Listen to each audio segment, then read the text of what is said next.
Hello to everyone, welcome to bluebell online study. तो आज हम फिर से अपने 1000 MCQs के सीरीज़ को आगे बढ़ाते हुए ये हमारे 1000 MCQs सीरीज़ का पार्ट 10 है। इस सीरीज़ में हम MCQs बेस पे क्वेश्चन डिस्कस करते हैं। इन सब क्वेश्चंस के डिटेल में इंफॉर्मेशन चाहिए हो तो वो प्लेलिस्ट में जाकर हिमाचल जीके का फोल्डर बना है, उसमें मैंने थ्योरी सेक्शन इसमें मैंने हिमाचल प्रदेश को बहुत ही अच्छे से एक्सप्लेन की है। इस सीरीज में हम वो सभी इंपॉर्टेंट क्वेश्चन डिस्कस करते हैं जो एग्जाम के पर्पज से बहुत ज़्यादा इंपॉर्टेंट है, और वो भी क्वेश्चन डिस्कस करते हैं जो एग्जाम्स में कई बार पूछे गए हैं। तो ये सीरीज सभी तरह के कॉम्पिटिटिव एग्जाम्स के लिए बहुत ही महत्वपूर्ण है। तो हम इस सीरीज को आगे बढ़ाते हुए क्वेश्चन से स्टार्ट करते हैं। पहला क्वेश्चन है 251। इससे पहले के क्वेश्चन प्लेलिस्ट में आपको मिल जाएगा। इसमें ये पूछा गया है कि कूट क्या है। इसका आंसर है बी, दवाओं में उपयोग होने वाली एक जड़ी बूटी, और कूट की खेती लाहौल स्पीति में की जाती है। उसके बाद नेक्स्ट क्वेश्चन है 252। लाहौल स्पीति जिले में कुल क्षेत्र के कितने भाग में कृषि की जाती है। इसका आंसर है ए, 1% से भी कम। उसके बाद नेक्स्ट क्वेश्चन है वर्ष 2011-12 में हिमाचल प्रदेश के किस जिले में आमों की पैदावार में दूसरा स्थान प्राप्त किया। इसका आंसर है ए, ऊना ने, और ये क्वेश्चन पूछा गया है HPNT मेंस 2013 में। उसके बाद नेक्स्ट क्वेश्चन है 254। क्षेत्रफल के आधार पर हिमाचल प्रदेश की कौन सी फसल सभी फसलों में प्रथम स्थान है। तो हमें बताना है इन चारों फसलों में सबसे ज़्यादा हिमाचल प्रदेश में कौन सी फसल बोई जाती है। इसका आंसर है डी, गेहूं, और गेहूं सबसे ज़्यादा कांगड़ा जिले में बोई जाती है। नेक्स्ट क्वेश्चन है हिमाचल प्रदेश में चावल उत्पादन में कौन सा जिला शीर्ष पर है। इसका आंसर है सी, कांगड़ा। नेक्स्ट क्वेश्चन है सोनालिका किस फसल की किस्म है।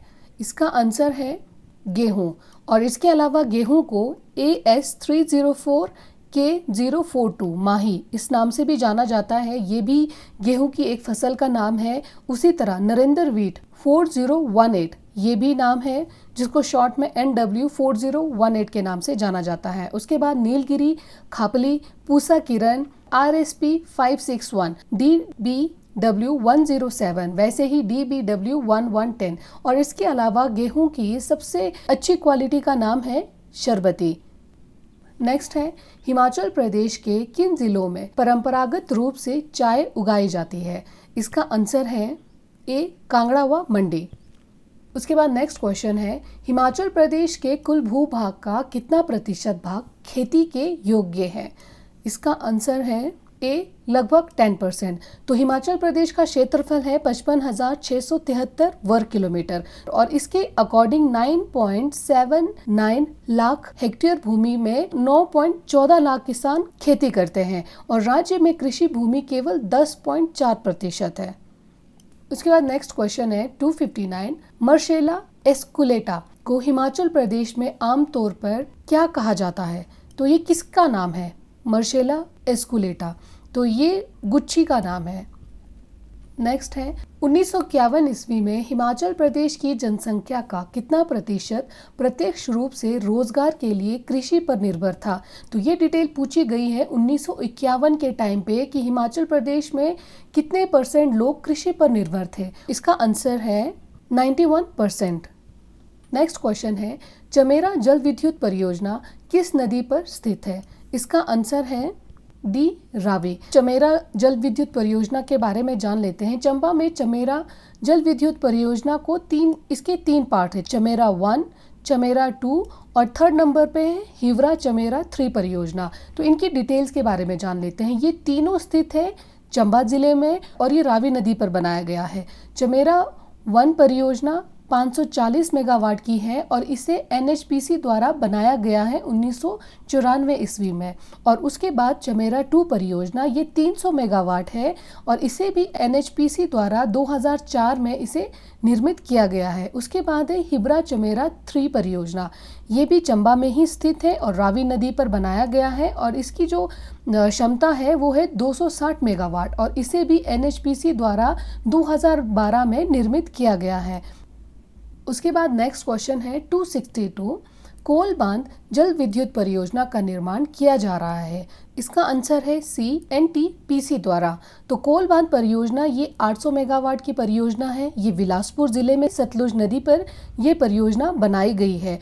NTPC national thermal power corporation द्वारा निर्मित रूस की सहायता से इस परियोजना को बनाया गया है। तो ये सभी डिटेल्स थी कोल बांध जल विद्युत परियोजना के बारे में। इसके अलावा इन सभी क्वेश्चंस के अच्छे से डिटेल्स के बारे में जानना है तो प्ले लिस्ट में जाकर हिमाचल जीके के फोल्डर को चेक करोगे तो वहाँ पे मैंने ये सभी परियोजनाएं, जितने भी मैं यहाँ क्वेश्चन पूछ रही हूँ, उन सभी क्वेश्चन को मैंने उस सेक्शन में मैंने बहुत ही अच्छे से एक्सप्लेन किया है। उसके बाद नेक्स्ट क्वेश्चन है 263। हिमाचल प्रदेश की अनुमोदित जल विद्युत शक्ति क्षमता कितनी है? इसका आंसर है सी, 27,436 मेगावाट। हिमाचल प्रदेश राज्य में 27.436 मेगावाट की अनुमानित जल विद्युत क्षमता है, जिसमें 24,000 मेगावाट दोहन योग्य के रूप में मूल्यांकन किया गया है। उसके बाद नेक्स्ट क्वेश्चन है हिमाचल प्रदेश की सबसे पुरानी जल विद्युत परियोजना कौन सी है? इसका आंसर है ए, शानन जल विद्युत परियोजना, और ये स्थित है जोगिंदर नगर में। उसके बाद नेक्स्ट क्वेश्चन है हिमाचल प्रदेश की किस नदी में सर्वाधिक विद्युत उत्पादन की क्षमता है? इसका आंसर है सी, सतलुज नदी। उसके बाद नेक्स्ट क्वेश्चन है हिमाचल प्रदेश राज्य विद्युत बोर्ड की स्थापना किस वर्ष में की गई? इसका आंसर है बी, 1971 ईस्वी को। तो हिमाचल प्रदेश राज्य विद्युत बोर्ड का गठन 1 सितंबर 1971 ईस्वी को विद्युत आपूर्ति अधिनियम 1948 के प्रावधानों के अनुसार किया गया। उसके बाद नेक्स्ट क्वेश्चन है कोल बांध किसके सहयोग से बनाया जा रहा है? इसका आंसर है भारत तथा रूस। हिमाचल प्रदेश में कोल डैम प्रमुख जल विद्युत परियोजना रूस के सहयोग से बनाया जाएगा। नेक्स्ट क्वेश्चन है हिमाचल प्रदेश में कितने राष्ट्रीय राजमार्ग है? तो एट प्रेजेंट टाइम पे हिमाचल प्रदेश में 18 राष्ट्रीय राजमार्ग है, जिनकी कुल लंबाई है 2005 किलोमीटर के आसपास। नेक्स्ट क्वेश्चन है कालका शिमला रेल मार्ग में सबसे लंबी सुरंग निम्नलिखित में से कौन सी है? तो इन चारों में से हमें बताना है कि कालका शिमला रेल मार्ग में सबसे लंबी सुरंग कौन सी है। इसका आंसर है सी, बरोग। कालका शिमला रेल मार्ग में 103 सुरंगें हैं, जिसमें सबसे जो ज़्यादा लंबी सुरंग है वो है बरोग, जिसकी लंबाई है 1143.61 मीटर। उसके बाद नेक्स्ट क्वेश्चन है निम्नलिखित में से कौन सा शहर नैरो गेज रेल लाइन से जुड़ा हुआ है? इसका आंसर है बी, शिमला। तो भारत में नैरो गेज कालका शिमला रूट पर है, जहां इसकी चौड़ाई 2 फीट 6 इंच है और वर्तमान में इस रूट पे अभी भी ट्रेन चलती है। उसके बाद नेक्स्ट क्वेश्चन है गिरिराज हिंदी साप्ताहिक का प्रकाशन स्थान हिमाचल प्रदेश में कहाँ है? इसका आंसर है सी, शिमला। नेक्स्ट क्वेश्चन है 272 हिमाचल पथ परिवहन निगम कब बनाया गया था? इसका आंसर है बी, 1974 में।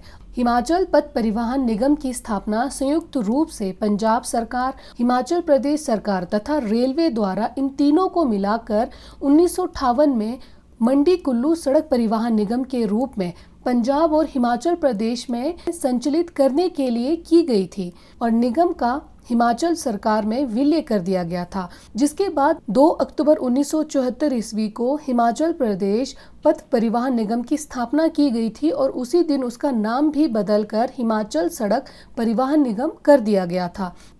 उसके बाद नेक्स्ट क्वेश्चन है हिमाचल प्रदेश के मंडी जिले में गुम्मा और द्रंग, ये द्रंग है, टाइपिंग मिस्टेक हो जाती है कभी कभी।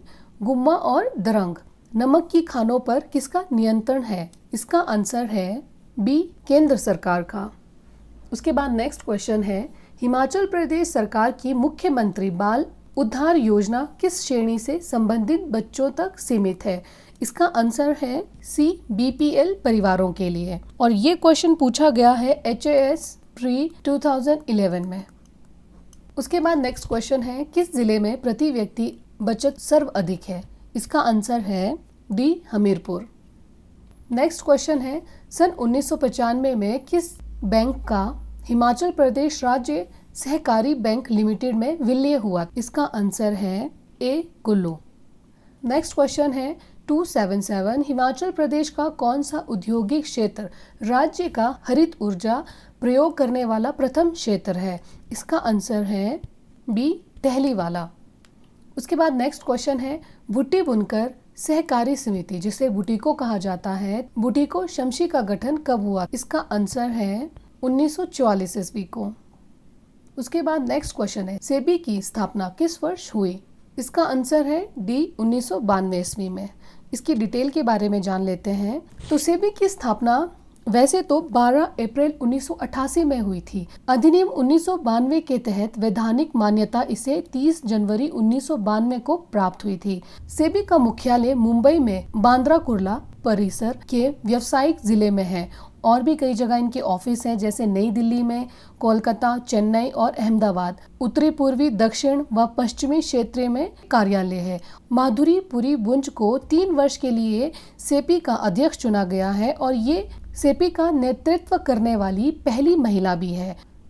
उसके बाद नेक्स्ट क्वेश्चन है, लारजी विद्युत परियोजना किस नदी पर बनाई गई है? इसका आंसर है सी, ब्यास। और लारजी विद्युत परियोजना कुल्लू जिले के व्यास नदी पर बनाई गई है और इसकी स्थापित क्षमता है 126 मेगावाट। तो आज के इस लेक्चर में मैंने टोटल 30 MCQs क्वेश्चन डिस्कस किया है। इसकी डिटेल्स हिमाचल जीके में मैंने डिस्कस किया है। अगर वो वीडियोस आप देखोगे तो ये MCQs इजीली सॉल्व हो जाएंगे। वीडियो देखने के लिए thank you so much. Video को प्लीज लाइक और चैनल को जरूर सब्सक्राइब कीजिए।